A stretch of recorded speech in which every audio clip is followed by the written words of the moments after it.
Las vidas en que Jesús y Buda se conocieron. Una historia de poderosos compañeros. Por Gary R. Renard. Comienza la segunda parte de este libro, denominado Después de Cristo. Así, en esta tercera entrega que realizo como audiolibro, continúo en el capítulo 6, titulado Las últimas vidas de Jota y Buda.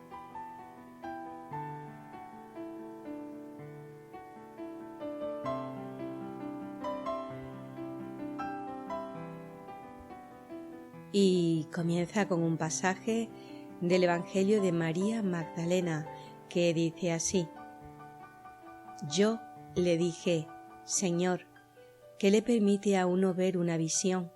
¿La ves con el alma o con el espíritu?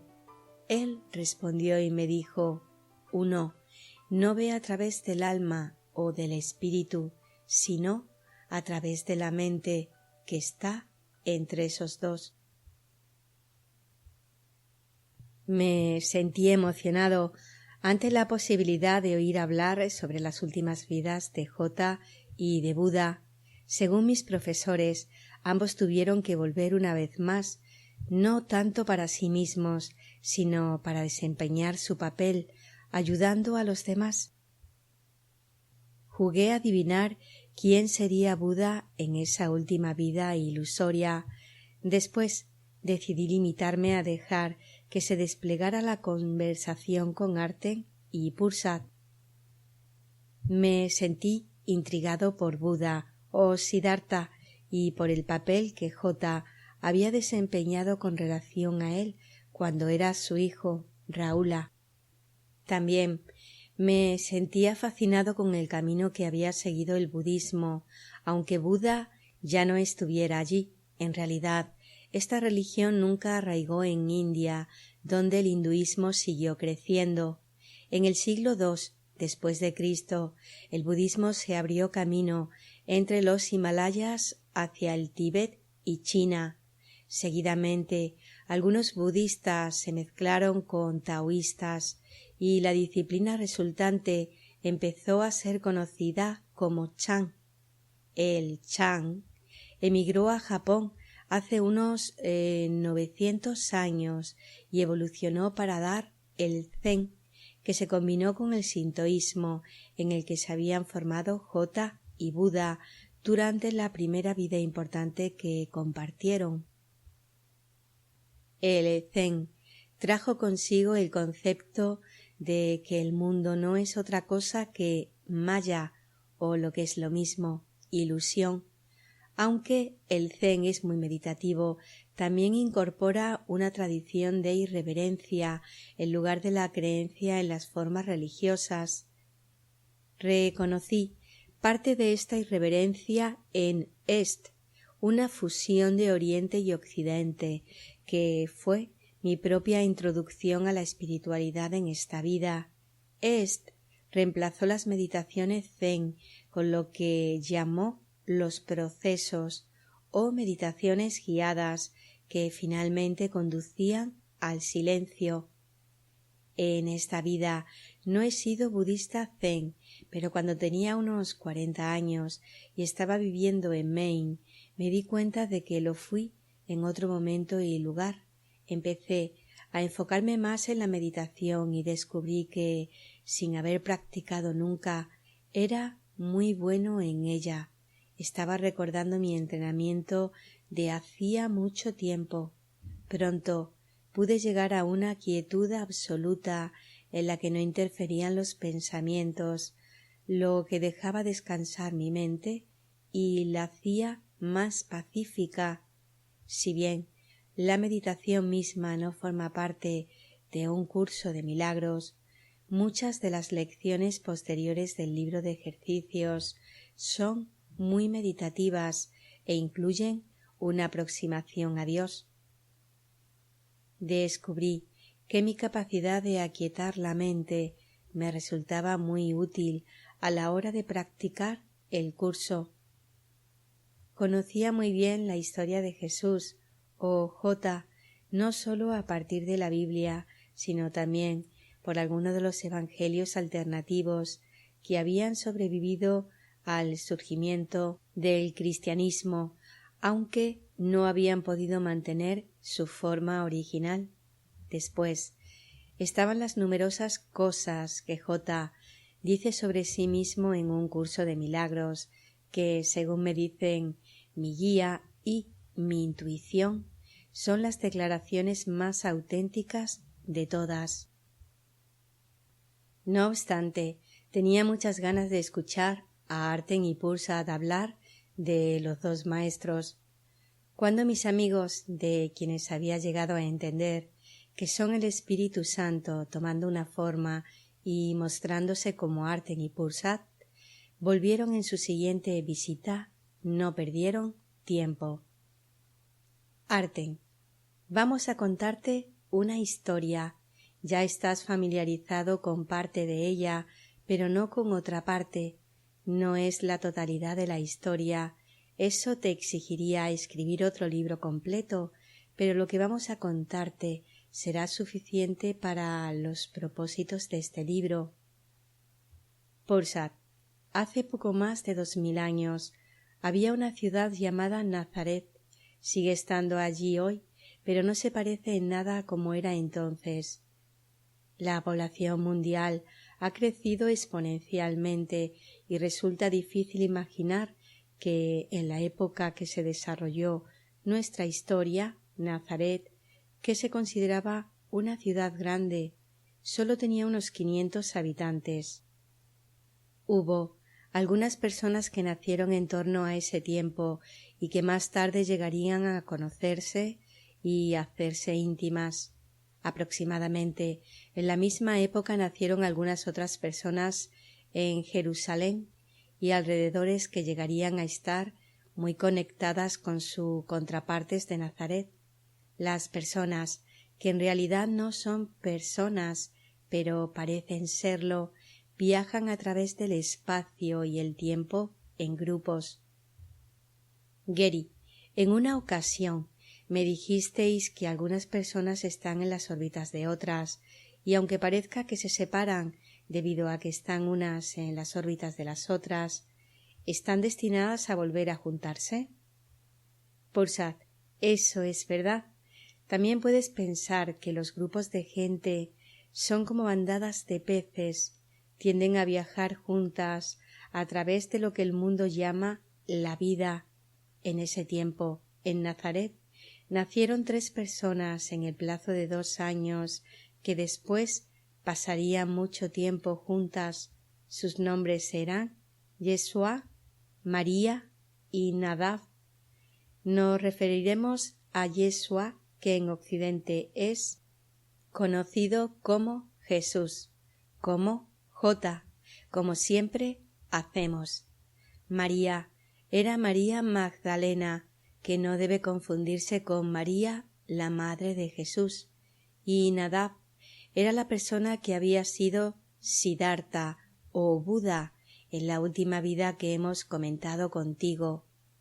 J y María acabaron siendo personas muy públicas. Nadav, por otra parte, fue una de esas personas que se mantiene detrás del escenario. Sin embargo, fue uno de los discípulos y también escribió un evangelio del que hablaremos un poco. Aparte de eso, él era muy apacible.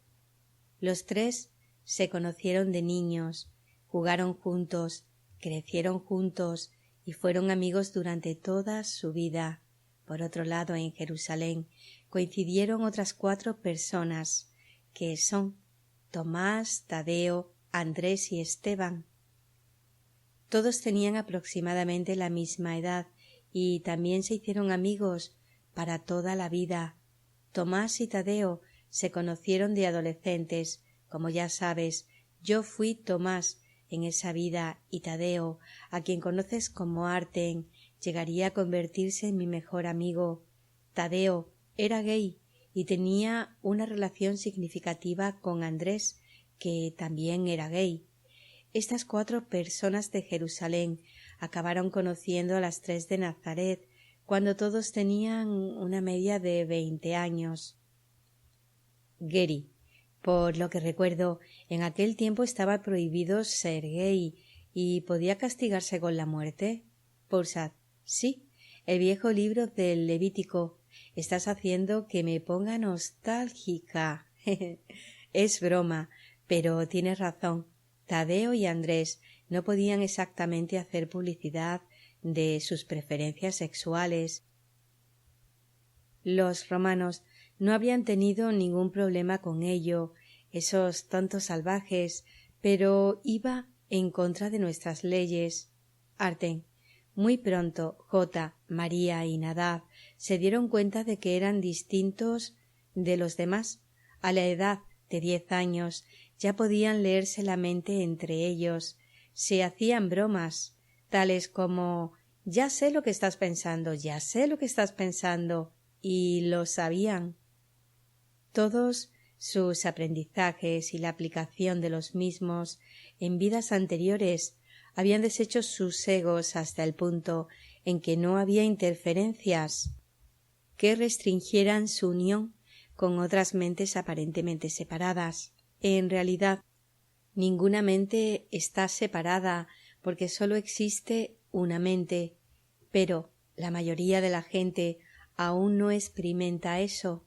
Cuando llegaron a la adolescencia podían ver el futuro, habían tenido algunas experiencias de esto en otras ocasiones, pero esta vez su capacidad era absoluta. Los tres lo recordaban todo el aprendizaje realizado que necesitaban recordar.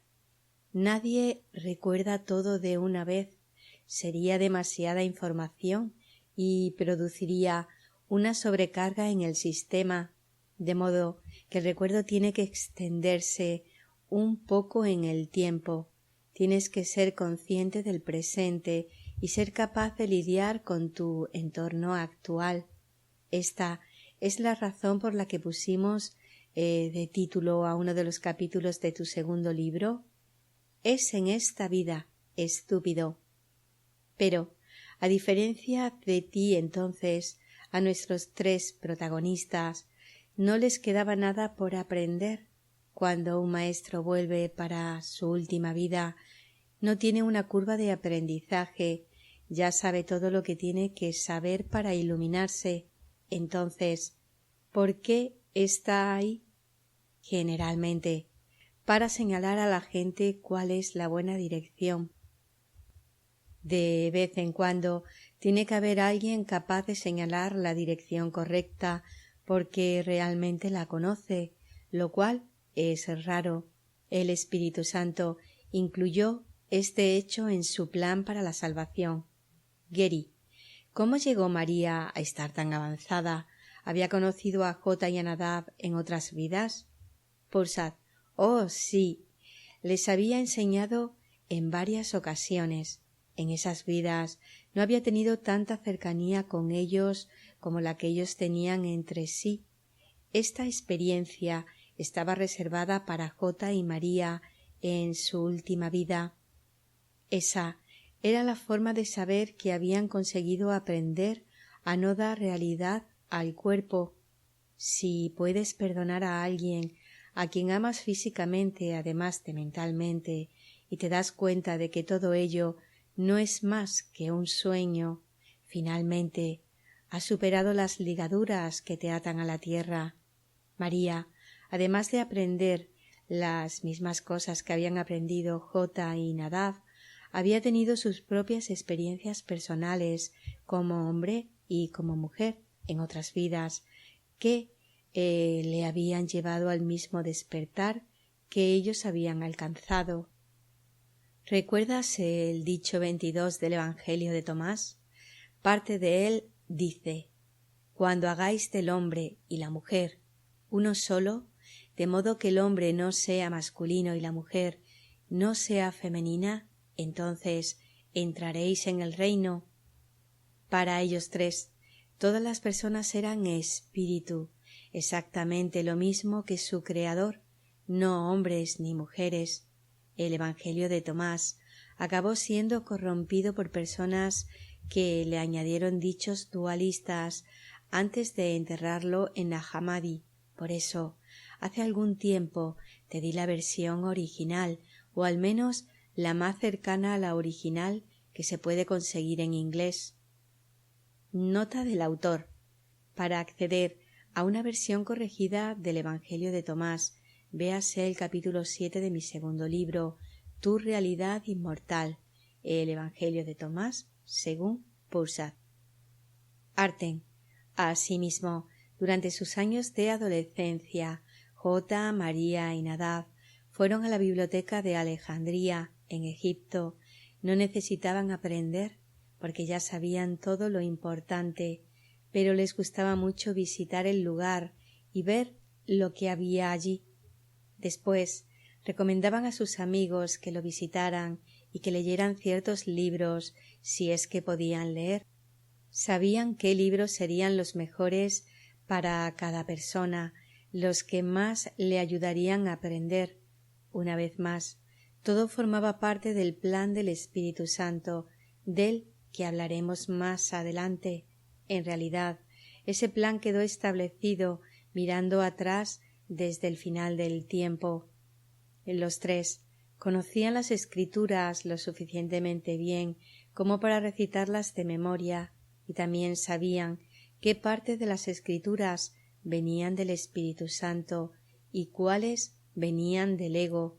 A medida que tu conciencia aumenta, puedes notar la diferencia, y ellos se enfocaban en las partes procedentes del Espíritu Santo y las compartían con otros. Uno de sus favoritos era el Salmo de David. Es interesante que el Salmo 23 sea leído en los funerales de tanta gente, porque no trata sobre la muerte, y dice así: Sí, aunque camine por el valle de las sombras de la muerte, no temeré el mal, porque tú estás conmigo. Este salmo trata sobre cómo vivir sin temor, sabiendo que el Espíritu Santo está contigo, cuidando de ti. Al acercarse a los 20 años, nuestros tres amigos supieron que había llegado la hora de viajar y compartir sus conocimientos con aquellos que iban a recibirlos. Ya habían estado muchas veces en el templo de Jerusalén, pero fueron allí una vez más antes de iniciar su viaje.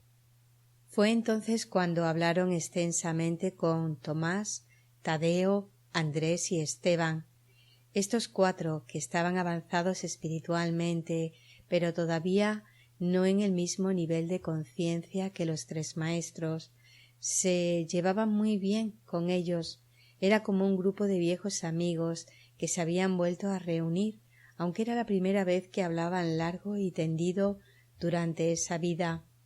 Todos habían tenido breves encuentros durante los viajes de los tres de Nazaret a Jerusalén, y todos habían estado juntos de manera discontinua durante las diversas vidas que te hemos descrito, como padres, hermanos y hermanas, amantes, amigos y enemigos. Ahora había llegado el momento de que se reunieran y viajaran juntos para completar una misión. Gary: genial. Como dijeron los Blues Brothers, estamos en una misión divina. Poursat: algo así. Gary: ¿por qué no habían hablado entre ellos con anterioridad? Poursat: los cuatro admiraban a los otros tres y se sentían un tanto intimidados por ellos. Podían sentir su avanzado estado de conciencia, pero ahora había llegado el momento de que los 7 se unieran.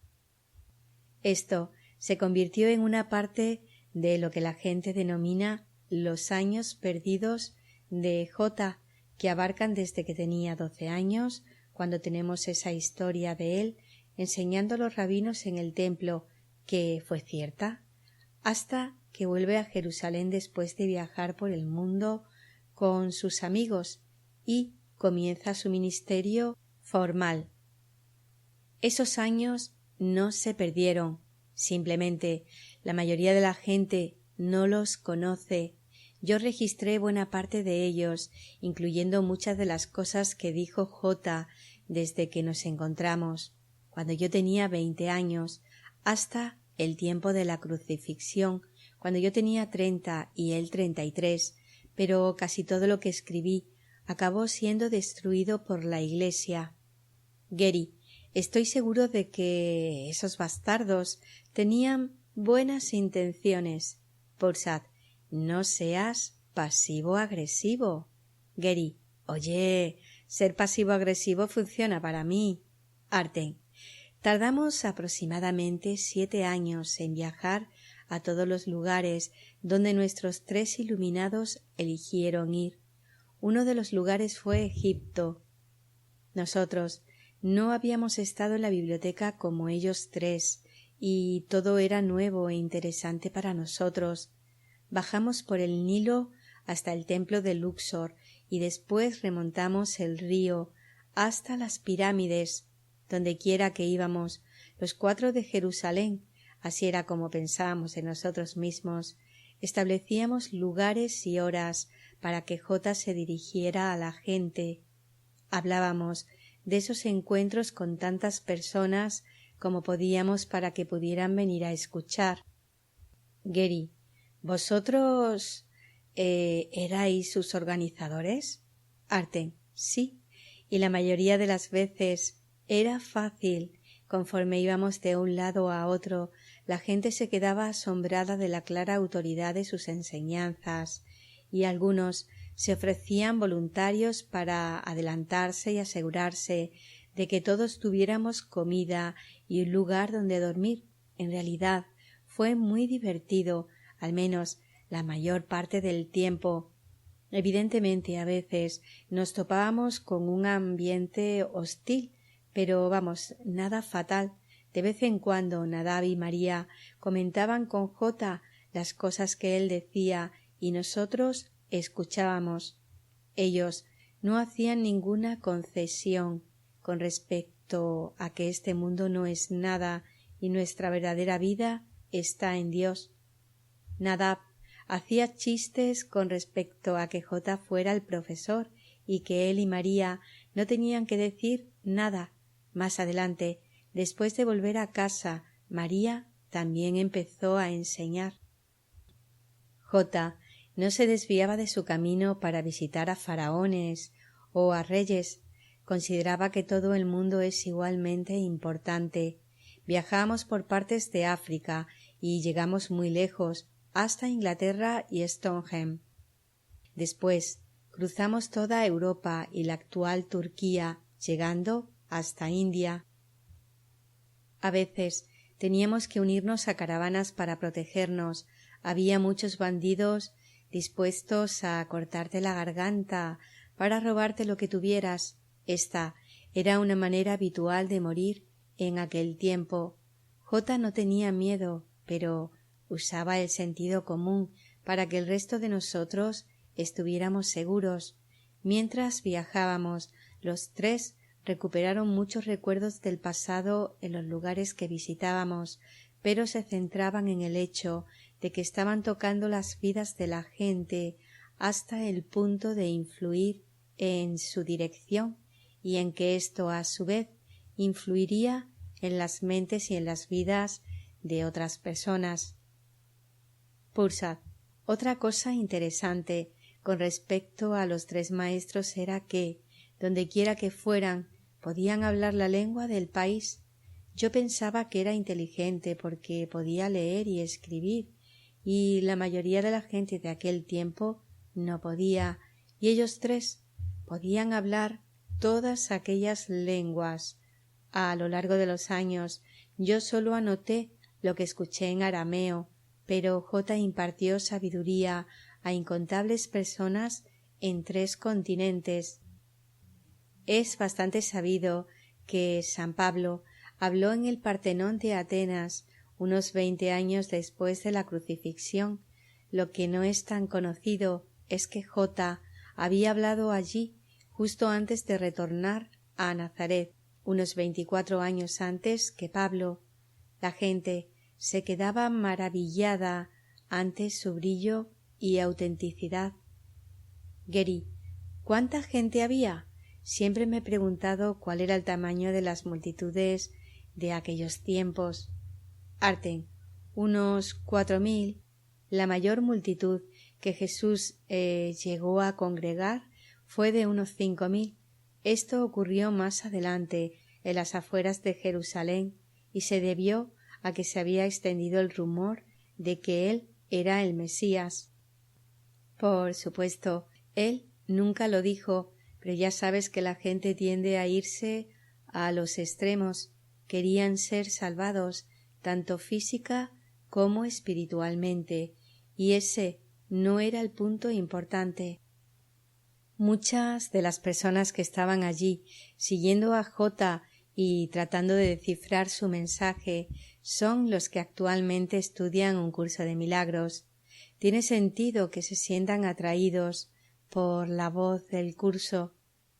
Geri, ¿cómo podía oírle la gente? Me refiero a cómo podía hablar lo suficientemente alto como para que le oyera la gente que estaba en la parte posterior de la multitud. Arten, esa es una buena pregunta. No todo el mundo podía oírle, pero en aquellos días había gente que repetía lo que el orador acababa de decir, de modo que J pronunciaba un párrafo en la lengua del país, y entonces, a cada 15 metros de distancia aproximadamente, había una persona designada que repetía lo que él decía para el siguiente grupo de gente. A continuación, otra persona hacía lo mismo. Aquello llevaba un rato, pero de esta manera todo el mundo podía escuchar el mensaje. No era perfecto, pero funcionaba bastante bien. Geri, es muy interesante. Me recuerda algo. Antes había gente con tan buena memoria que memorizaban una obra de teatro entera y después iban de ciudad en ciudad recitándola. Así es como se ganaban la vida, ¿es cierto? Pulsad, sí, y hay trucos mentales que puedes usar para memorizar cosas, pero sigamos adelante. Arten, después de Grecia llegó el momento de volver a casa. J tenía un ministerio y un destino que cumplir, y Nadab ejemplificaba la actitud de ellos tres, tanto como J y María. Era una persona fascinante con las características de un ser iluminado. Como J y María, no conocía el miedo, era totalmente consciente de que lo que llamamos vida es un sueño y de que nada en él puede tener un efecto en ti, a menos que se lo permitas haciéndolo real. Su actitud era que no importa si alguien muere, porque su mente seguirá adelante y continuará soñando hasta que despierte, y cuando alguien despierta está en casa. También tenía otra cualidad, la alegría. Hacía comentarios divertidos sobre todo tipo de cosas, especialmente sobre los romanos. No había ninguna mala intención en su actitud. Era más como una sátira que apuntaba hacia la locura humana de pensar que vas a llegar a alguna parte conquistando a otros. Él decía: «Deja que el César tenga el mundo. ¿Por qué trabajar tan duro para nada? ¿Qué cosas de este mundo te llevarás contigo cuando te vayas? Al final, todos salimos a la par. Viniste aquí sin nada y te irás sin nada. En este juego todos salimos a la par. La cuestión es, ¿qué has aprendido de él? ¿Lo has perdonado todo?» Cuando volvimos a Nazaret, ya era tiempo de que J empezara a enseñar a su propio pueblo. Todo estaba diseñado para llegar a las personas que estaban preparadas para que se llegase a ellas en ese momento, y también a muchos otros que aún no estaban preparados, pero que serían ayudados de algún modo. Todos acudimos a la sinagoga local donde J iba a hablar. La mayoría de la gente pensaba que iba a limitarse a decir hola y ser el humilde hijo de José que se suponía que era, pero en cambio subió allí arriba y dijo: Hoy las Escrituras se han consumado. Estaba diciendo que él era el Mesías, en el sentido que todos somos el Mesías, iguales en la mente de Dios. Todos somos uno, pero lo único que la gente escuchó fue que estaba consumando las Escrituras y que él era el Mesías. Estaban escandalizados. J tuvo suerte de salir de allí con vida. Pursat, no nos quedamos en Nazaret por mucho tiempo. Pudimos captar las señales. La gente nos gritaba, amenazándonos con lapidarnos hasta morir. J sabía que era difícil que le aceptaran como profeta en su lugar de origen. Geri, fue entonces cuando dijo: ¿no puedes ganar un beneficio en tu propia ciudad? Pursat, cuando observamos los intrépidos, que eran ellos tres, nos dimos cuenta de algo. Ya no eran humanos, ya no estaban identificados con los cuerpos que parecían estar ocupando, habían recordado completamente a Dios. Estaban experimentando su unicidad y totalidad con Dios, y no necesitaban hacer gran cosa de ello. Tenían los pies en la tierra. Tadeo, Andrés, Esteban y yo les admirábamos. Sin embargo, ellos pensaban que esta admiración sólo debía dirigirse a Dios y no a un hermano o hermana. Nos dirigimos a Jerusalén, donde nosotros cuatro nos habíamos encontrado con ellos tres. El hermano de J, Santiago, era el rabino jefe de Jerusalén. Aunque no lo habíamos visto en años, sabíamos que era muy tradicional y conservador, casi lo opuesto a J, pero era un buen hombre y trataba bien a la gente. Todos fuimos invitados a ir a su casa y tomamos turnos para contarle nuestras aventuras. Estaba impresionado, pero cuando J trató de explicar la unicidad entre nosotros y Dios, y que todos nosotros somos el único Hijo de Dios, Santiago no sintió mucho entusiasmo, escuchó educadamente y a continuación dijo que era hora de acostarse. Al día siguiente J decidió que en lugar de quedarse en Jerusalén, era el momento de visitar las zonas rurales. Allí había gente que no tenía acceso al templo y podría sentirse feliz de escuchar la verdad de la unicidad de todos nosotros en Dios. También sabía que había gente que no se sentiría feliz de oírlo. Estaba totalmente preparado para lo que iba a venir. A Tadeo y a mí todavía no nos habían dicho que J, María y Nadab sabían todo lo que iba a ocurrir. Ellos eran conscientes de que en unos pocos años J sería crucificado y que él había elegido enseñar esta lección para demostrar la insignificancia del cuerpo, que no tenía nada que ver con quien él era realmente ni con dónde estaba realmente. Caminamos por las zonas rurales durante algunas semanas antes de llegar al mar de Galilea. Allí es donde conocimos a Pedro, un pescador que no estaba teniendo mucha suerte. La historia que habéis oído de que J nos pidió salir al mar junto con Pedro y algunos otros y que las redes se llenaron de pescado es verdadera. Y sí, él ordenó a la tormenta que se detuviera y al mar que se calmara. Él tenía dominio sobre el sueño, sin embargo, no lo usaba en su propio beneficio, lo usaba para mostrar de la mejor manera posible para la gente de aquel tiempo que lo que estábamos viendo era una proyección surgida de nosotros y que por tanto tenemos dominio sobre ella. La mayoría de la gente no estaba preparada para oír esto, de modo que la mayor parte de las veces les hablaba en parábolas, historias significativas que ellos podían captar al nivel que estaban preparados para escuchar. Arten, Pedro y algunos de sus amigos decidieron unirse a nosotros y seguir a J. Pedro era el primero en admitir que no era el tipo más listo del mundo y que le costaba entender a J. Más adelante, después de la crucifixión, fue Pedro, junto con Santiago y finalmente Pablo, los que iniciaron la religión, que J. nunca hubiera querido que empezara, aunque sabía que eso ocurriría. No importaba. J. nos veía a todos como iguales. En su mente no existía la separación. Los 7 que habíamos estado con J. al comienzo de sus viajes por el mundo éramos los que mejor le entendíamos. J. no nos trataba de manera especial ni nos consideraba una especie de círculo interno, pero se tomaba tiempo para hablar con nosotros en privado porque sabía que podíamos entender lo que decía.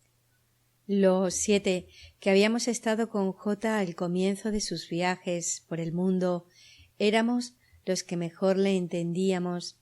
J. no nos trataba de manera especial ni nos consideraba una especie de círculo interno, pero se tomaba tiempo para hablar con nosotros en privado porque sabía que podíamos entender lo que decía. Los otros discípulos que se habían incorporado más tarde se sentían celosos, especialmente de María. A veces J. la besaba en público y eso era algo que no se hacía en aquellos tiempos. A continuación, nosotros le tomábamos el pelo diciéndole cosas como «Oye, ¿no sabes que no eres un cuerpo?» y todos nos reíamos. Pursat, como sabes, cuando era Tomás a veces me llamaban Dídimo, que significa gemelo. No tenía exactamente el mismo aspecto que J, pero me parecía mucho y a menudo la gente nos confundía. En una ocasión me vestí con alguna de sus ropas y pretendí ser él. Lo cierto es que conseguí dar el pego hasta que abrí la boca. En cuanto empezaba a hablar, ya no podía compararme con él. Recuerdo que poco después de haber conocido a J, decidí ofrecerle un regalo.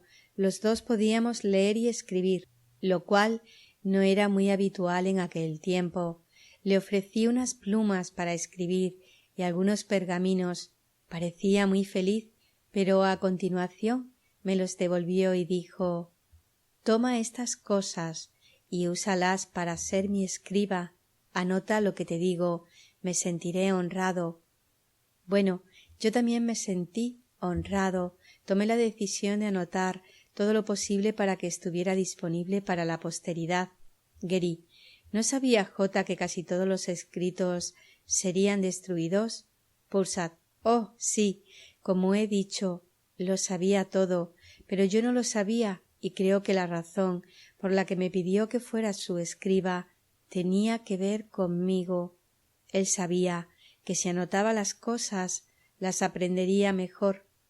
Geri, puedo ver que eso sea así. A veces, cuando estaba en Maine, leía el texto del curso y al mismo tiempo escuchaba las grabaciones. Sentía que así me llegaba más profundamente, probablemente porque mis sentidos de la vista y el oído estaban recibiendo el mensaje al mismo tiempo. Pursat, eso está muy bien. Ahora es posible que lo pruebe más gente. En cualquier caso, no me limité a escribir el Evangelio de Tomás. También escribí el Evangelio del que te hablé durante la primera serie de visitas, Palabras del Maestro, que actualmente es conocido por los eruditos como el Evangelio Q. Este es el Evangelio del que Marcos, Mateo y Lucas tomaron prestados muchos dichos antes de que fuera destruido por la Iglesia. Esta es la razón por la que sus 3 evangelios suenan similares y se les conoce como los evangelios sinópticos. Geri, vaya, ¿por qué no me habías dicho antes que tú escribiste palabras? Pursat, ya tenías más que suficiente información con la que lidiar, hermano, pero recuerda, el Evangelio de Tomás, el Evangelio Q y los Evangelios de María y Felipe fueron escritos antes de los denominados Evangelios convencionales. Los escritores de los Evangelios que ahora ves en la Biblia tomaron prestados los dichos de aquellos de mis escritos que les gustaban, los que pensaban que encajaría con su teología, y descartaron los dichos con los que no estaban de acuerdo. Habían comprado la teología de Pablo o Saúl, que era su verdadero nombre, cuyas cartas a las primeras iglesias se habían convertido en evangelios para ellos. Sí, esas cartas contienen algunos escritos preciosos y partes de ellas proceden del Espíritu Santo, pero hay una mezcolanza, no vienen de J. El cristianismo se basa en la teología de San Pablo, no en las enseñanzas que él suponía que estaba emulando. La gente siempre piensa que comprende las enseñanzas de los maestros, pero los maestros no son dualistas, no dan realidad al mundo de Maya. Para J, María y Nadab, sólo Dios era real y nada más lo era. Después, la gente toma eso y lo reorienta hacia el dualismo, pero como solía decir Nadab, de los dos mundos aparentes, el mundo de Dios y el mundo del hombre, sólo es verdad el mundo de Dios, que es perfecta unicidad. En realidad, no existe nada más. Sólo hay un mundo Geri, el mundo de Dios. Esto no es únicamente no dualismo, es no dualismo puro, porque reconoce a Dios como la única fuente y la realidad una. Tienes que recordar que el aprendizaje previo de J y Nadab, que fue el mismo de María, incluía las enseñanzas de Shankara, el gran profesor de Vedanta. Él enseñó que la realidad absoluta, Brahman, no tiene ninguna relación con el mundo fenoménico, y lo que los tres maestros creían en esa vida final era que Dios y su reino no guardan relación alguna con el mundo de los fenómenos, este mundo onírico de la ilusión. Y en caso de que pienses que estamos dándole demasiado énfasis a esto, recuerda que, sin saber esto, es imposible practicar el tipo de perdón que J, María y Nadab practicaron en su última vida. Escribí palabras del maestro mientras viajábamos, a lo largo de un periodo de unos años, después de haber escrito el Evangelio de Tomás. Recuerda, los primeros evangelios, incluyendo los de Tomás, María y Felipe, no contenían historias detalladas, sólo una lista de dichos, pero yo incluí algunas historias en palabras. Estas fueron tomadas y mezcladas con otras historias ficticias, escritas por personas que ni siquiera habían estado allí. Palabras fue destruido posteriormente, y para el año 400 después de Cristo también fueron destruidos todos los escritos alternativos, algunas versiones alteradas que fueron enterradas en torno a 325 años después de Cristo, sobrevivieron y fueron excavadas en 1945. Palabras no estaba entre ellas. La Iglesia tenía muchas ganas de destruirlo, pero no porque incluyera la verdad no dual de las enseñanzas, sino porque describía a María Magdalena como una profesora igual a J. Definitivamente, ellos no podían aceptar algo así.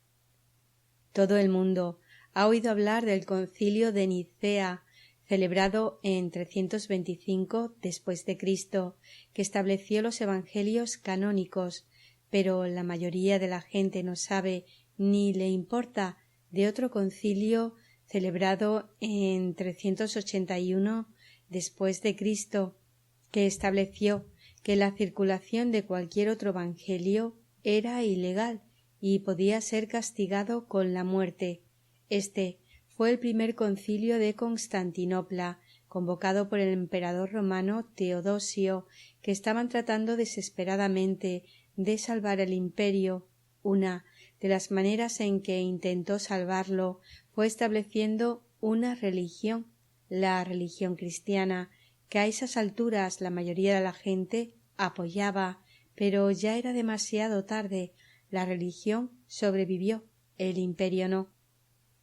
Ahora tengo otra información que podría sorprenderte.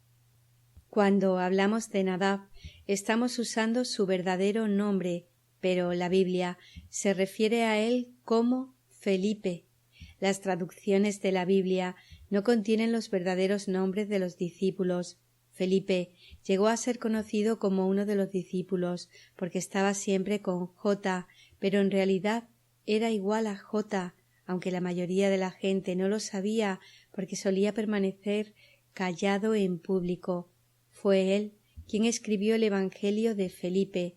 Asimismo, él fue el único, además de J y María, que no volvió a tener otra encarnación.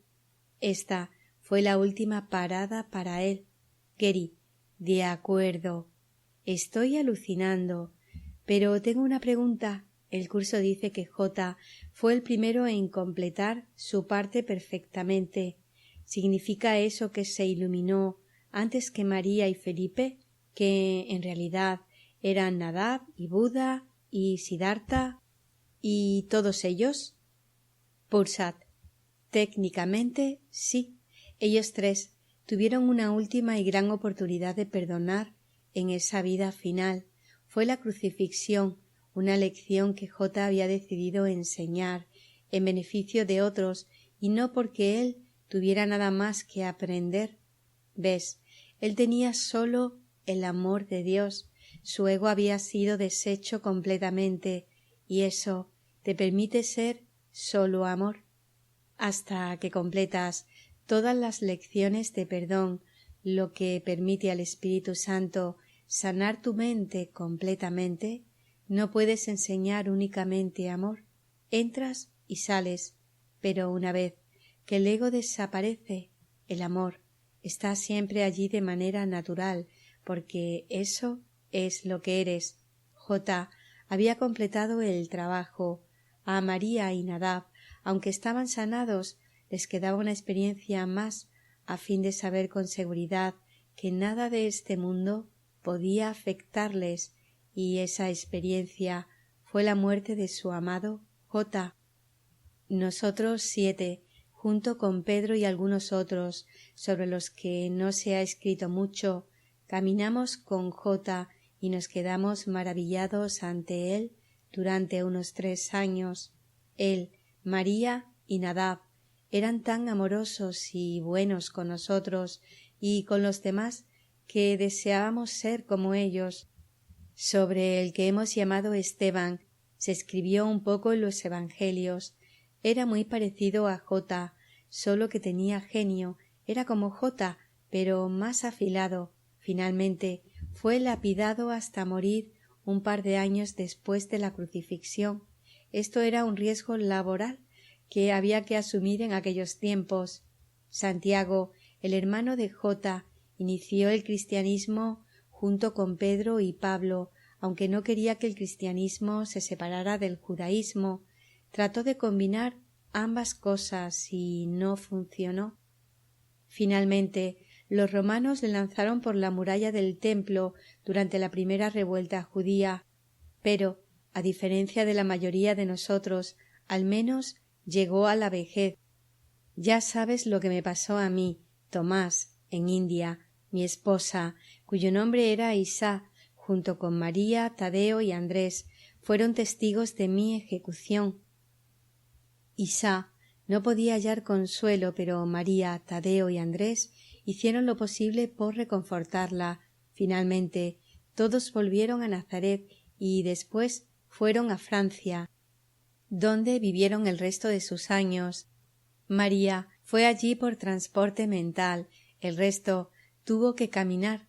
María no tuvo hijos, como algunos sugieren, no valoraba el cuerpo y no vio la necesidad de hacer otros cuerpos. Esto no es un juicio con respecto a los que deciden tener hijos. Lo único que María diría es que si los tienes, recuerda para qué es todo: perdonar. La relación perdonada es la relación santa. Cuando lo perdonas todo, todo ayuda. Después de la crucifixión, Nadab pasó un par de años en Nazaret, concluyó que ya había viajado lo suficiente. Finalmente fue a Cuarán, donde se estableció con los esenios, aunque él no podía participar en sus enseñanzas. Los esenios estaban más dedicados a las antiguas escrituras y a preservar viejos pergaminos. Él los perdonó y se divirtió con ellos siempre que estuvieron dispuestos a divertirse. Una vez allí, basándose en sus recuerdos, escribió el Evangelio de Felipe. Hay 3 cosas que quiero grabar en ti con respecto a J, María y Nadab. En primer lugar, estaba el tipo de perdón, absolutamente sin concesiones, que practicaban. Esto era algo que ya habían aprendido, pero eran diferentes de otras personas porque realmente lo vivían. No les interesaba señalar los errores de los egos de los demás, simplemente los pasaban por alto y sabían quién y qué era realmente la otra persona. Miraban más allá del velo de la ilusión hacia la verdad, hacia la luz que brilla dentro de todos nosotros con perfecta constancia. Seguidamente estaba el amor. Eran tan amorosos que es difícil de comprender, aunque intentábamos ser como ellos cuando podíamos. Tanto la Biblia como el curso dicen que el amor perfecto expulsa el miedo. No había miedo en ellos, su amor era perfecto y no tenían miedo porque no tenían ego. Y por último, ellos eran felices, no tenían pretensiones y vivían como personas felices, sin quejas ni agravios. Para ellos lo normal era la alegría, y era una alegría contemplarlos. Si tienes al Espíritu Santo en tu mente, puedes tomar la Biblia y distinguir entre las cosas que J realmente dijo y lo que los egos de los escritores le hacen decir, pero que él nunca dijo.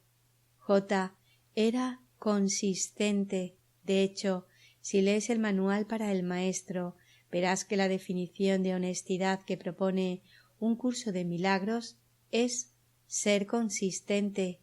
Arten.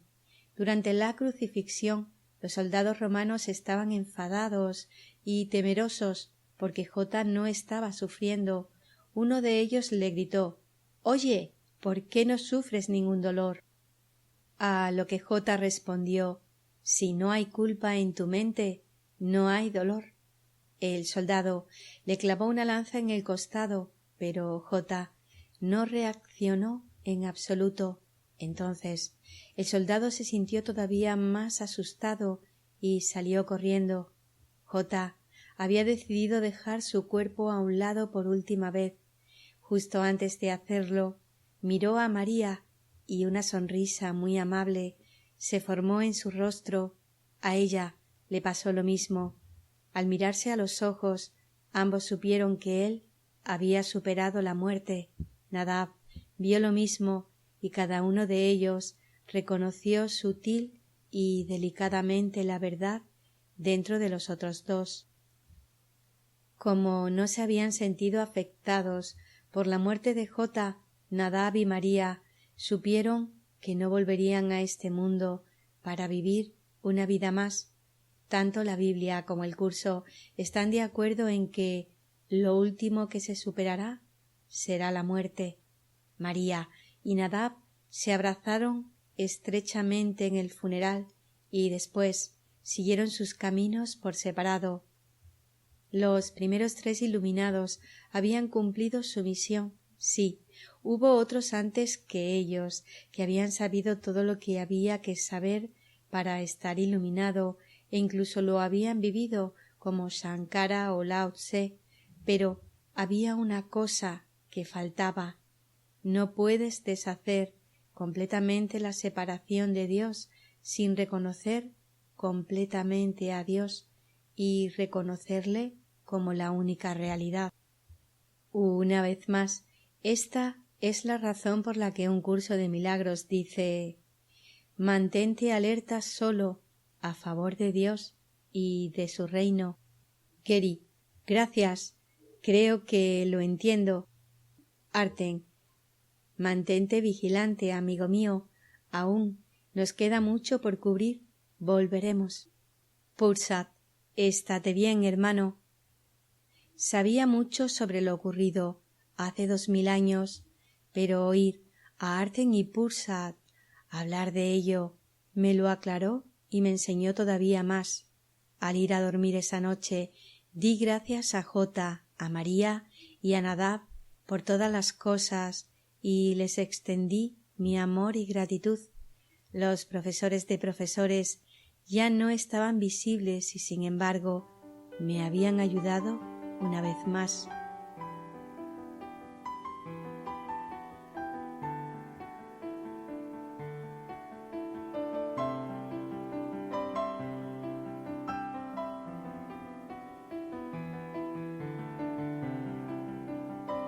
Continúo en el capítulo 7, titulado Gnosticismo, y comienza con un pasaje de Hamlet de William Shakespeare, y dice así: no hay nada bueno ni malo, es el pensamiento humano el que lo hace aparecer así. Una noche de invierno, un par de meses después de que comenzaran las conversaciones de este libro, colgué el siguiente mensaje en Facebook, Twitter y en el grupo de Yahoo que trata sobre mis libros y el curso. Poco después lo envié a mi lista de emails. Describía mi experiencia de la noche anterior. Y dice así: anoche estaba sentado viendo una película que había bajado de Netflix cuando Cindy entró en la habitación. Tenía una expresión muy seria en el rostro. Cindy no suele tener una expresión seria. Su estado de ánimo suele ser ligero como la brisa. Me dijo que tenía una noticia triste y supe inmediatamente que alguien a quien amábamos había fallecido. La única pregunta era ¿quién? Entonces me dijo que Ken Wapnick había hecho su transición. Me sentí un poco sorprendido, no porque hubiera ocurrido, sino porque hubiera ocurrido tan pronto. Supongo que pensé que tendríamos más tiempo. Me vi con Ken como media docena de veces, incluyendo unos pocos encuentros en privado, e intercambié unas 20 cartas con él, que aún conservo. Sé que voy a estar pensando en él durante mucho tiempo y que me vendrán cosas que querré compartir con vosotros, de modo que, de momento, solo diré algo sobre la primera vez que le conocí, porque dice mucho sobre el tipo de persona que era. Arten y Pursat me habían guiado para que conociera a Ken y aprendiera todo lo posible de él. No puedo decir que aprendí todo lo posible de él, pero ciertamente aprendí mucho.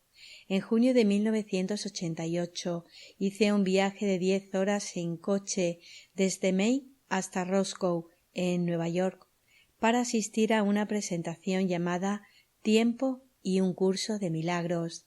Ken habló unas 10 horas sobre este tema a lo largo del fin de semana y yo quedé deslumbrado por su brillantez. También pude hablar con él en privado porque yo lo había solicitado y él había consentido. Quería hablarle del libro que estaba escribiendo y de que quería usar muchas citas del curso, pero me aseguraría de dar el debido crédito al curso en un índice. Yo estaba nervioso y Ken lo sabía. Nunca olvidaré lo bondadoso que fue conmigo. Finalmente Ken fue la primera persona que leyó La desaparición del universo, pero lo que es más importante, a medida que pasaron los años, a veces le oía decir: sé bondadoso. Sabía por propia experiencia que Ken no se limitaba a decir cosas, las vivía, Era la persona más bondadosa que he conocido nunca y me inspiraba a ser bondadoso con otros.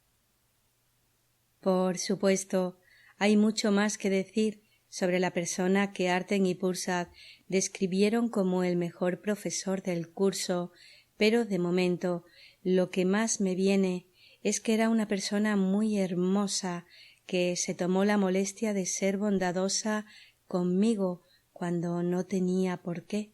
Cindy y yo unimos nuestras manos anoche y yo hablé con Ken y le expresé mi gratitud. Sé que ahora mismo se lo está pasando muy bien y que somos nosotros los que todavía tenemos que lidiar con lo que tenemos delante de nuestra nariz. Por fortuna, siempre tendremos los trabajos de Ken para ayudarnos a hacer eso. Te quiero, Ken.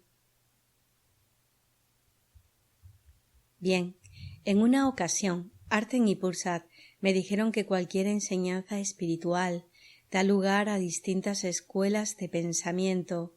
Esto se debe a que, aunque la verdad es simple, el ego no lo es. En cuanto a estas distintas escuelas, generalmente suele haber una que realmente entiende la enseñanza original y otras que no. Por ejemplo, en el caso del Vedanta no dual, fue Shankara quien lo comprendió bien. En el caso del gnosticismo, fue la escuela de Valentino, así llamada en honor de su fundador, la que realmente comprendió la intención original de las enseñanzas gnósticas, así como buena parte de lo que dijo J. En cuanto a un curso de milagros, es la escuela de Wapnick o la Fundación para un Curso de Milagros la que ha comprendido bien el curso. A continuación, ofrezco 2 citas fascinantes del trabajo de Valentino, el Evangelio de la Verdad, en las que uno puede ver asombrosos paralelismos entre este Evangelio, escrito en torno al año 150 después de Cristo, y el curso. Ken Wapnick a veces usaba estas citas en sus enseñanzas. Pasajes del Evangelio de la Verdad. A él le vienen los nombres de cada uno. Quien ha de tener este tipo de conocimiento sabe de dónde viene y a dónde va. Él sabe cómo aquel que habiéndose emborrachado ha dejado atrás su borrachera y habiendo vuelto en sí ha puesto sus cosas en orden. Él ha traído de vuelta a muchos que estaban en el error. Así, ellos eran ignorantes del Padre, puesto que no le veían. Como había terror, alteraciones e inestabilidad, duda y división, había muchas ilusiones operando por medio de éstos, y había ficciones vacías, como si ellos se hubieran quedado dormidos y tuvieran inquietantes pesadillas, o bien estaban huyendo a algún lugar, o se quedaban sin fuerzas por haber estado persiguiendo a otros, o se dedicaban a golpear, o ellos mismos estaban recibiendo los golpes. De nuevo, a veces era como si la gente los asesinase, aunque no había nadie persiguiéndoles, o ellos mismos estaban matando a sus vecinos porque habían quedado manchados con su sangre. Cuando los que están pasando por estas cosas despiertan, no ven nada, aunque estaban en medio de todos aquellos disturbios, porque no son nada. Este es el camino de los que han dejado la ignorancia a un lado, como si fuera un sueño, sin darle valor alguno, y tampoco consideran sus obras como cosas sólidas, sino que las dejan atrás como un sueño nocturno. Bien, yo no sabía mucho sobre gnosticismo, pero sabía que quería hablar un poco de él con mis profesores, especialmente porque habían mencionado el Evangelio de Felipe, que en una ocasión me había recomendado durante una conversación, junto con el Evangelio de María Magdalena. No los había leído, sabía que el Evangelio de Tomás no era un escrito gnóstico, sino el primer escrito cristiano, aunque no se parecía a la religión que más adelante llegó a ser llamada cristianismo. Algunos eruditos bíblicos modernos creen que puede remontarse a una época tan temprana como el año 50 después de Cristo, siendo anterior a cualquier otro escrito cristiano. Arten y Pursat dirían que es anterior. Una noche relativamente fresca en Los Ángeles, Arten y Pursat estaban repentinamente conmigo. Arten empezó a hablar inmediatamente. Arten: bien, hermano, ¿has tenido tiempo de integrar lo que aprendiste durante nuestra última visita? Geri: parte de ello, pero eran muchas cosas que integrar. Arten: sí, y como volviste a Salem, todavía has tenido más cosas en que pensar. Nota del autor. A finales de julio del 2015 llevé a Cindy al lugar donde nací, Salem, Massachusetts, para darle la oportunidad de ver los lugares que solía frecuentar en la costa norte, especialmente Salem y Beverly, la ciudad en la que pasaba más tiempo. Nos alojamos en el Hawthorne Hotel, un lugar donde a los 22 años solía cantar y tocar la guitarra, primero como solista y después con la popular banda Hush.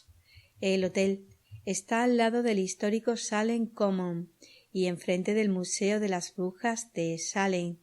Entramos en el museo para ver y oír una presentación que era enormemente precisa sobre los juicios de Salem y la histeria que se desplegó en el lugar en 1692 hasta 1693.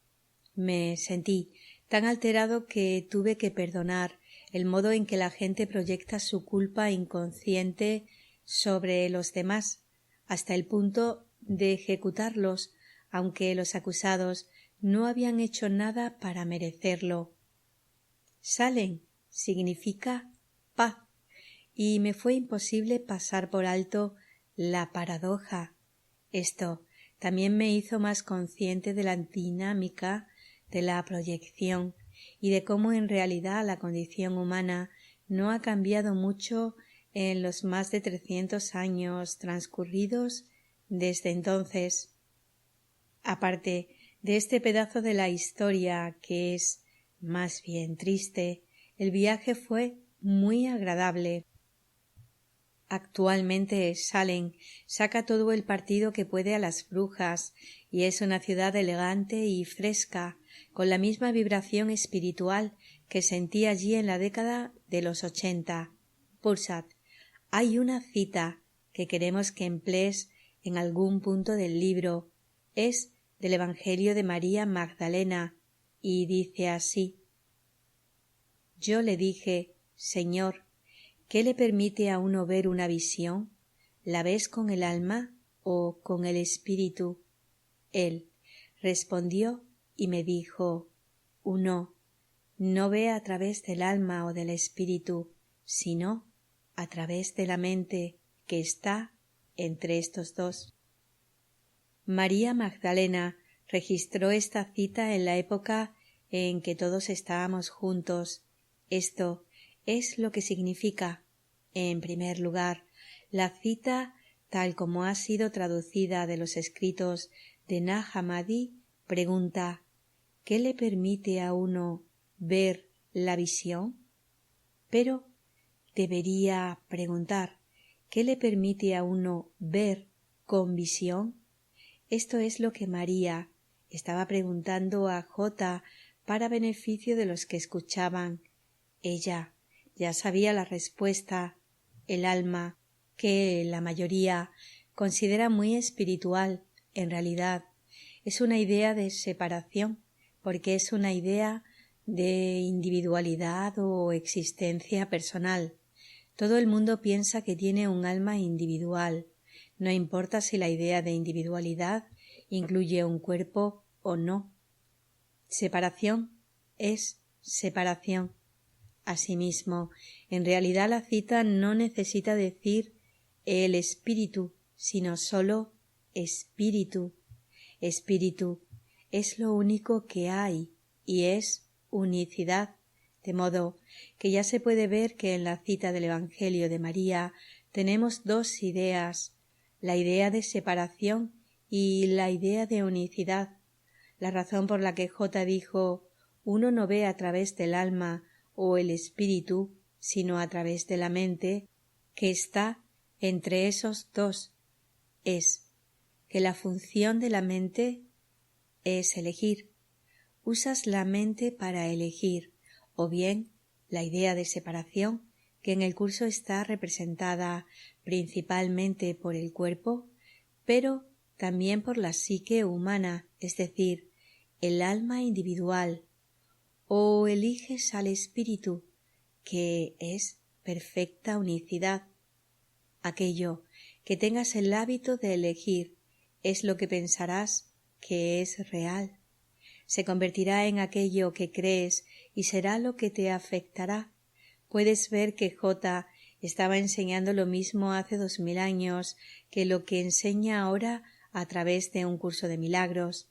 De hecho, en el curso dice: el término mente se utiliza para representar el principio activo del espíritu, el cual le suministra a éste su energía creativa. Activas el espíritu eligiéndolo con la mente. ¿Lo entiendes, Geri? Geri: lo entiendo, por supuesto. Hace 2000 años no podía explicar las cosas tal como las explica en el curso, porque nadie le habría entendido, y de todos modos la mayoría no le entendía. Supongo que por eso hablaba principalmente en parábolas. Pulsad, sí, dichos y parábolas. El gnosticismo se hizo popular después de los primeros evangelios de Tomás, María y Felipe, así como de los evangelios posteriores que ves en la Biblia, que siempre estaban siendo cambiados. Actualmente, debido al cristianismo, se cree incorrectamente que los evangelios de Tomás, María y Felipe son gnósticos. De hecho, se consideraba que Felipe venía de la escuela de Valentino, pero no es cierto. La versión original era precristiana y pregnóstica. En cualquier caso, como te dijimos mentalmente en una ocasión, Valentino fue el que mejor entendió a J de todos los gnósticos. Valentino nació en Alejandría, donde pudo usar la biblioteca como habían hecho J y sus amigos. Geri: ¿ardió la biblioteca? Pulsad: sí. Hubo diversos incendios que causaron daños de distinto grado, pero una forma de esta biblioteca, llamada Serapeum, sobrevivió hasta el 391 después de Cristo aproximadamente. Valentino estableció escuelas que son conocidas como parte de las escuelas sirio-egipcias de gnosticismo en Alejandría y Roma en torno al 150 después de Cristo. Allí es donde se escribió el asombroso Evangelio de la Verdad. Valentino había recibido la influencia de un profesor llamado Basílides, que también tenía otras escuelas que eran populares. Además, hubo otros profesores gnósticos, pero no captaron tan bien los principios de J. Las enseñanzas de Valentino fueron las más influyentes de entre las gnósticas hasta finales del siglo IV. A partir de entonces, como hemos mencionado, todos los escritos excepto los evangelios convencionales se volvieron ilegales y fueron borrados del mapa. La razón por la que sacamos todo esto a la luz es que hay un paralelismo entre el gnosticismo y la nueva forma que J da las mismas enseñanzas en un curso de milagros. Algunas personas tienen un don para reconocer lo que decían las enseñanzas originales. Como sabes, en el caso del gnosticismo fue Valentino. Sus alumnos se sintieron atraídos hacia él porque reconocieron la verdad de lo que enseñaba. No acudían a él por su personalidad, sino porque podían ver que era no dualista y resonaban con ello. En el caso del curso fue Ken Wapnick quien tuvo el don de reconocer lo que éste decía, y actualmente los estudiantes se sienten atraídos hacia el trabajo de Ken no por su personalidad, sino porque reconocen la verdad de lo que enseñó en su larga y prolífica carrera antes de realizar su transición. El curso es no dualista y también lo es el trabajo de Ken. El tuyo también lo es, porque tú nos has tenido a nosotros desde el principio. Además, desde la primera vez que nos aparecimos ante ti, también has aprendido de Ken por consejo nuestro. No es accidental que Ken estuviera allí al principio con Helen Schuckman, Bill Tedford y Judy Scott. Se suponía que era él quien había de enseñar el curso. Los estudiantes más sabios aprenden de él. Otros creen que pueden enseñar el curso mejor, pero no es así. Estos piensan que Ken solo tenía una teoría particular sobre el significado del curso, es decir, su interpretación, pero la interpretación de Ken no es una teoría, solo es posible tener una interpretación correcta del curso.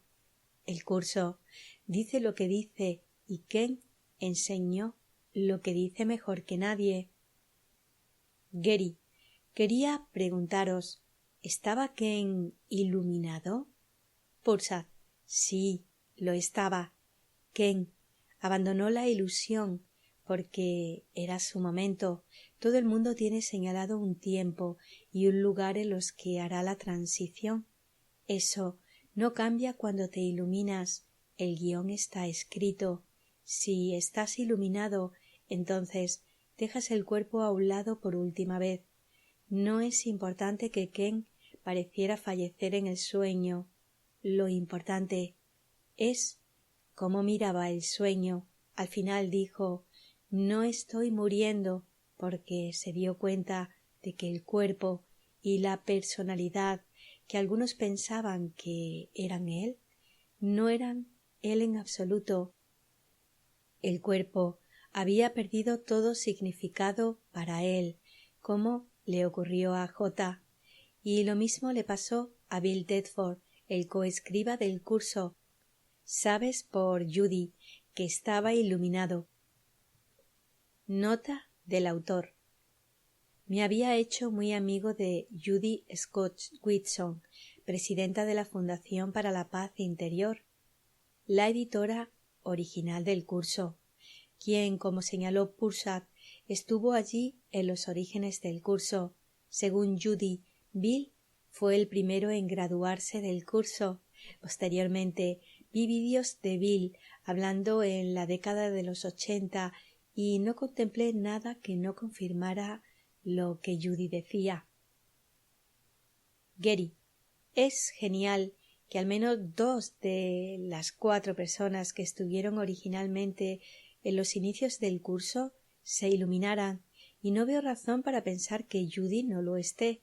Sé que a Helen Schuckman, a pesar de comprender el curso a la perfección, le costaba practicarlo, pero todas las cosas con respecto a Ken me indicaban que realmente lo aplicaba.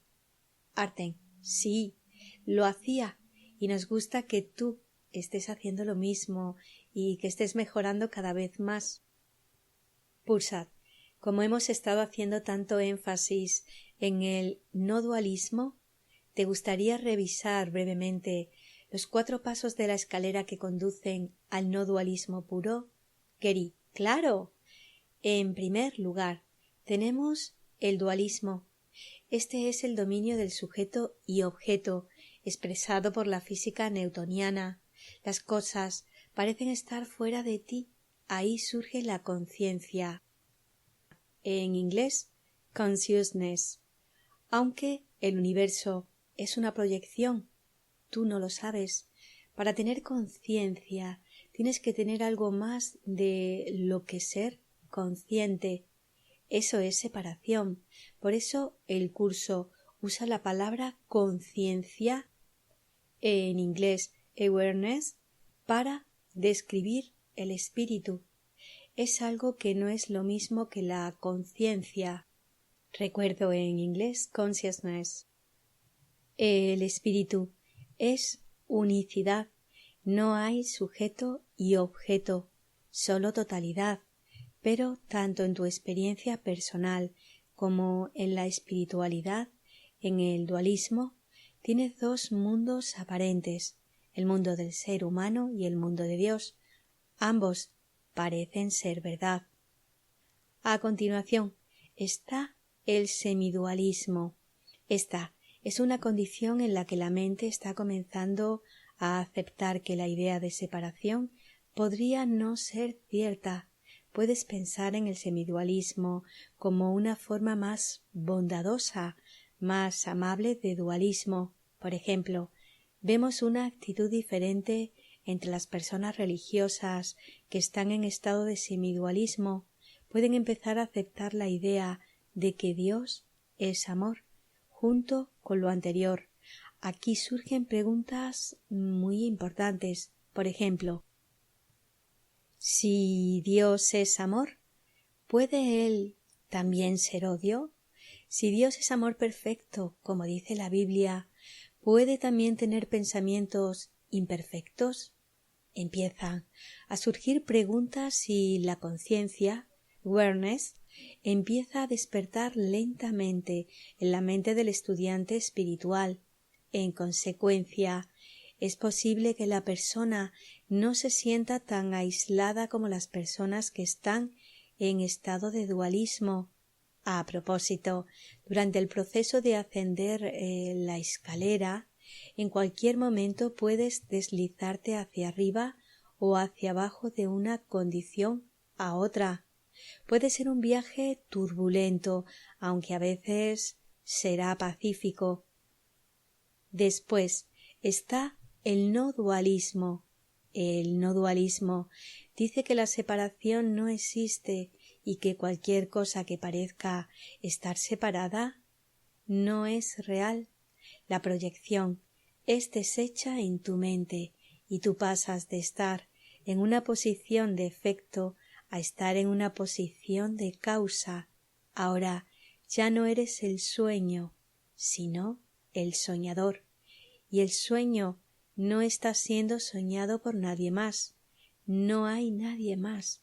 El dualismo es que no hay dos, solo hay unicidad y solo hay una realidad.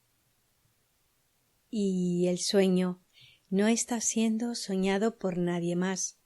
No hay nadie más. El no dualismo es que no hay dos, solo hay unicidad y solo hay una realidad, de modo que de los dos mundos aparentes, el mundo de la ilusión, que no es verdad, y el mundo de la realidad, que es verdad, solo el mundo de la realidad es verdad, y cualquier cosa que parezca asumir una forma no es verdad. Y ahora, esto nos lleva al no dualismo puro. La razón por la que es puro es que reconoce a Dios como la única fuente y la única realidad. Sí, puede parecer que hay dos mundos separados, el mundo de Dios y el mundo del ser humano, pero sólo el mundo de Dios es verdadero y nada más es verdadero. Es raro que una persona sea capaz de reconocer y aceptar esto, porque supone la renuncia a cualquier tipo de identidad personal, sea cuerpo o alma, ahora y para siempre. Sabes que pronto vas a desaparecer en Dios y a asumir la vida superior del espíritu.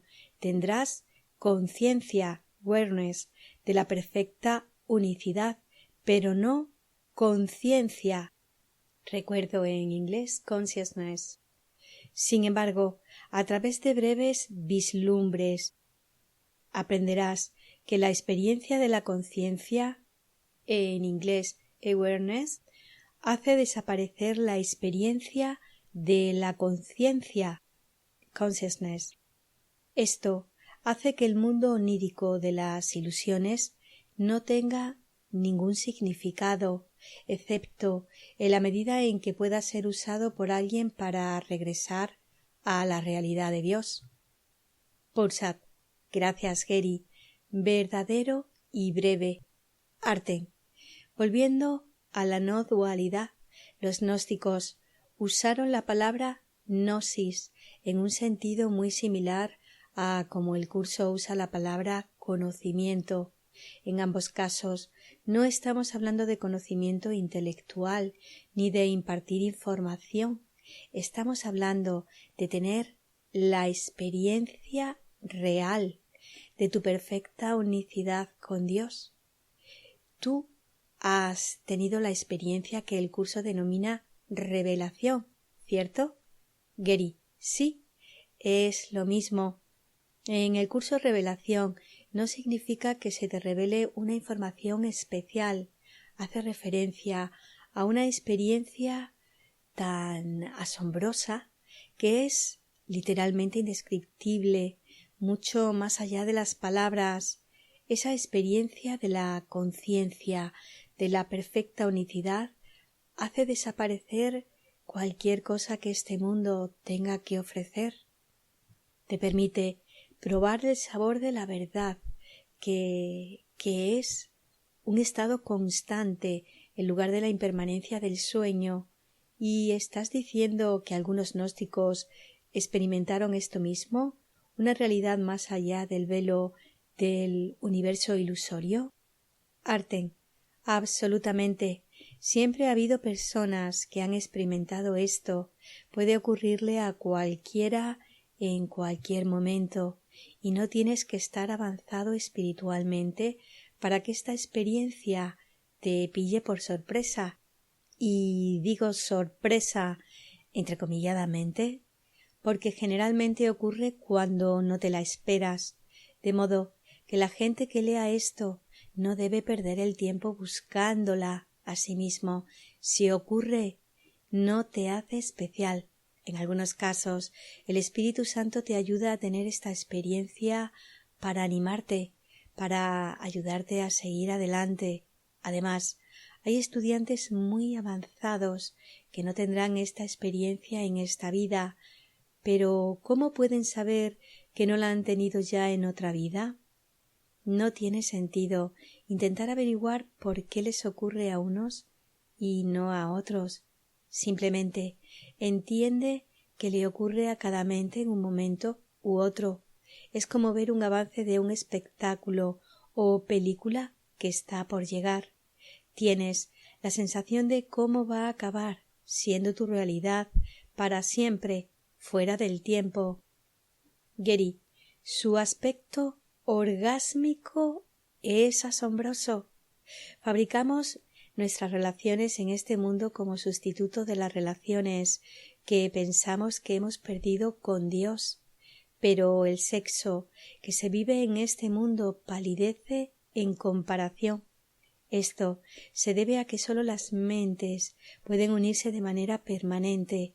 En realidad, los cuerpos no pueden unirse, aunque lo intentan, pero la unión con Dios se produce a través de la mente, que, como has dicho, activa la experiencia del espíritu. Pulsad. El curso describe tu relación con Dios como intensamente personal, y lo es. Los gnósticos atesoraban la experiencia de la gnosis. Para alcanzarla, trataban de recordar que el mundo solo es un sueño, como se lee en el Evangelio de la verdad. Para ellos, el mundo no había sido creado por Dios, sino por un demiurgo, que es el equivalente aproximado de lo que el curso llama ego, y ellos estaban tratando de trascenderlo y volver a la realidad, que en algunas tradiciones gnósticas se llamaba pleroma, pero los estudiantes a menudo se desanimaban si no tenían la experiencia de la gnosis. Hacer un falso ídolo de la experiencia y sentirte decepcionado si no te ocurre no te llevará a ninguna parte. Asimismo, muchos gnósticos cometieron el mismo error que comete la mayoría de la gente. Hicieron que el mundo fuera real, consideraron verdaderas sus ilusiones, de modo que muchos permanecieron en un estado de dualidad, tal como hacen muchos estudiantes del curso. Otro error que cometieron fue el de identificarse con su proyección. Actualmente, a muchos estudiantes espirituales se les enseña a mirar algo del mundo y a decir: yo soy eso, pero, de hecho, tú no eres eso. Cualquier cosa que veas ahí fuera en el universo es un símbolo, es una proyección, un holograma que simboliza eso que está enterrado en tu mente inconsciente. Aunque una parte de ello simboliza la totalidad, la mayor parte de ello se basa en la separación. Sí, es una representación de lo que está oculto en tu mente, pero no eres tú. Tú no quieres identificarte con ello. Lo que quieres es perdonarlo, especialmente si te afecta en algún sentido negativo.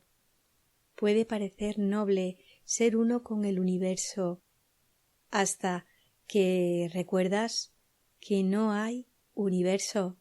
Con lo que quieres ser uno es con Dios, que es todo lo que verdaderamente existe. Arten. El gnosticismo y sus enseñanzas acabaron siendo una mezcolanza, como todo lo demás. Algunos de los estudiantes estaban realmente dedicados a Dios y otros no querían tener nada que ver con él. Los sistemas gnósticos no estaban suficientemente desarrollados, aunque Valentino era un genio.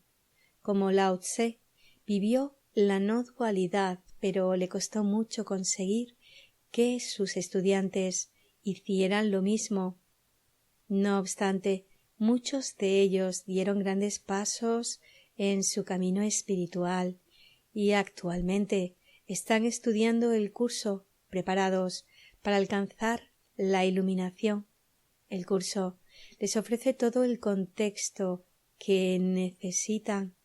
Si lo examinas con cuidado, como haremos en las últimas visitas de esta serie, verás que el curso no te deja con un montón de preguntas sin responder.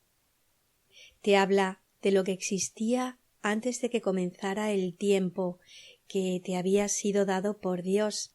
Te habla de cómo pareciste llegar aquí. Te habla exactamente de lo que puedes hacer al respecto y también de tu vuelta a casa y de cómo llegar allí. No es que el cielo sea un lugar, es una conciencia a la que tienes que volver a despertar, y el Espíritu Santo tiene un plan que garantiza que este resultado se producirá para todos. Geri, creo que es frustrante para la gente porque el Espíritu Santo puede ver la totalidad del plan y cómo va a desplegarse. El Espíritu Santo puede ver todo lo que parece haber sucedido o lo que alguna vez sucederá. El curso habla de una cadena eslabonada de perdón, de modo que mi perdón está conectado con el de todos los demás, pero yo no puedo verla y el Espíritu Santo sí. ¿Podían verla J. María y Nadab? Pursat, sí, cuando lo has perdonado todo y tu mente ha sido sanada completamente por el Espíritu Santo, entonces, por definición, todas las barreras que limitaban el poder de tu mente han quedado deshechas. Ya estás a suficiente altura por encima del campo de batalla. como diría el curso, para ver todo el cuadro, pero incluso entonces, mientras parezca que estás en un cuerpo, te enfocarás en desempeñar tu parte en el plan y tendrás completa fe en el Espíritu Santo. Recuerda, incluso el sujeto llamado J seguía al Espíritu Santo.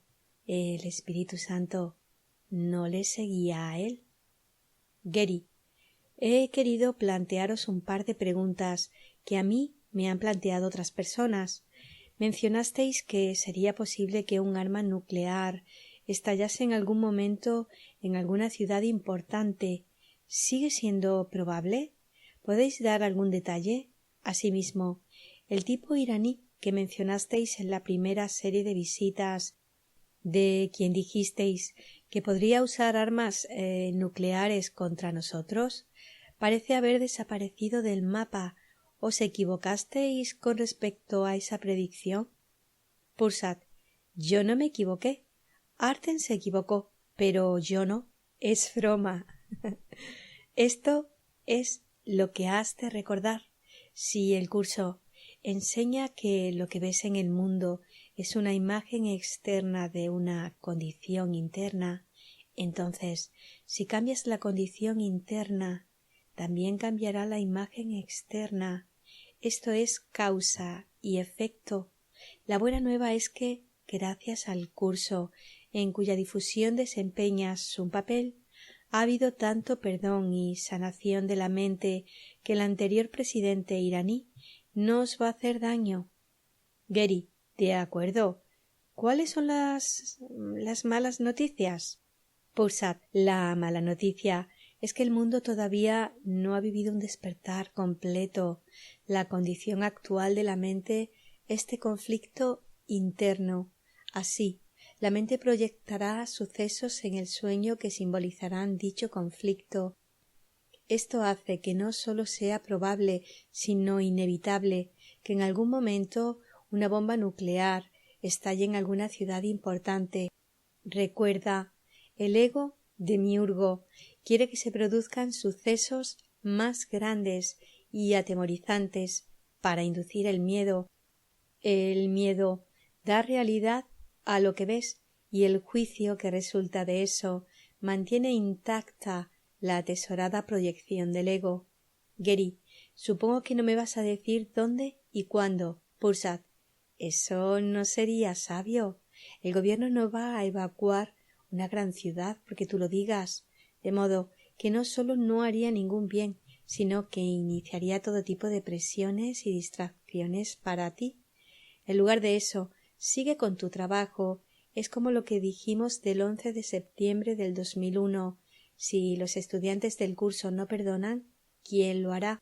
Gary, otra pregunta rápida con relación a la sección sobre salud del último libro. Me dijisteis que usara peróxido de hidrógeno, pH, de grado alimenticio 35%, para oxigenar mis células y prevenir o curar todo tipo de enfermedades. Por ejemplo, dijisteis que el cáncer no puede sobrevivir en presencia del oxígeno. Sé que el peróxido de hidrógeno es un tipo de magia, pero también sé que está bien usarlo para ayudar al cuerpo a permitir que la mente lo cure, de modo que seguí las instrucciones que se daban en ese pequeño libro que me recomendasteis. The One Minute Cure. Hice todo el régimen, pero la mayoría de la gente me dice que no puede hacerlo, no pueden tomar tantas gotas del producto. ¿Algún consejo?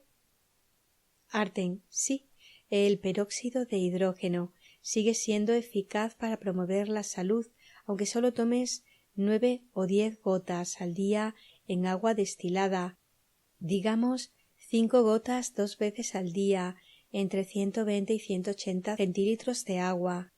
Asegúrate de que sea agua destilada, porque el peróxido de hidrógeno no combina bien con las impurezas que están presentes en la mayoría de las aguas. Asimismo, manténlo en el frigorífico para que no se malogre ni pierda fuerza, y mantén el agua fría también, porque hará que el peróxido sepa mejor. Y Asegúrate de que sea el grado alimenticio 35%. Si la gente hace eso cada día, obtendrá todo tipo de beneficios y no lleva mucho tiempo hacerlo, tal como lo hemos descrito aquí. Gary: gracias. Estoy muy agradecido. ¿Sabéis? Antes dijisteis que este mundo es un engaño. Bueno, estaba leyendo un artículo sobre mi crítico de cine favorito, Roger Ebert, que hizo su transición hace un par de años. El artículo apareció en Patheos Press y fue escrito por Tom Rapsas, relatando las palabras de la esposa de Roger, Chas. Roger no era un hombre particularmente espiritual, lo que hizo que las palabras de su esposa fueran aún más interesantes. Leeré esa parte del artículo. Artículo. Lo más impresionante para mí fueron los sucesos que ocurrieron en los días previos a la muerte de Roger. Su esposa, Chas Ebert, nos cuenta que su marido no sabía si podía creer en Dios, tenía sus dudas, pero hacia el final ocurrió algo realmente interesante. Continuando con sus palabras, esa semana, antes de que Roger falleciera, yo le veía y él decía que había visitado ese otro lugar. Pensé que estaba alucinando, pensé que le estaban dando demasiada medicación, pero el día antes de fallecer me escribió una nota. Todo esto es un engaño elaborado. Entonces Chas preguntó a Roger ¿qué es un engaño?, pidiendo que lo clarificara un poco más. A continuación, él le dejó claro que estaba hablando de este mundo, de este lugar. Dijo que todo era una ilusión. Pensé que estaba confuso, pero no estaba confuso. Bien, Chas continuó diciendo que Roger había escrito este otro lugar como algo tan vasto que ni siquiera puedes imaginarlo, de modo que creo que no tienes que estar muy metido en la espiritualidad para darte cuenta de la verdadera naturaleza de este mundo y descubrir que hay algo mucho más vasto y real que está un poco más allá de él. Arten, pienso que esta es una nota excelente con la que acabar. Las próximas 3 visitas comentaremos algo que confiamos ayude a los estudiantes a entender, a perseverar y a aplicar el increíble poder de la no dualidad, como dice un curso de milagros con respecto al estudiante avanzado. Texto de un curso de milagros. Ahora comienza a ver el valor de transferir lo que ha aprendido de unas situaciones a otras. El potencial de lo que ha aprendido es literalmente asombroso y el Maestro de Dios ha llegado a un punto en su progreso desde el que puede ver que en dicho aprendizaje radica su escape. Pulsad, te queremos, hermano. Da a Cindy un gran abrazo de nuestra parte. Y con esto desaparecieron en un instante, dejando que intentara entender el posible valor de transferir todo lo que ellos y el curso de J me habían enseñado hasta ese momento.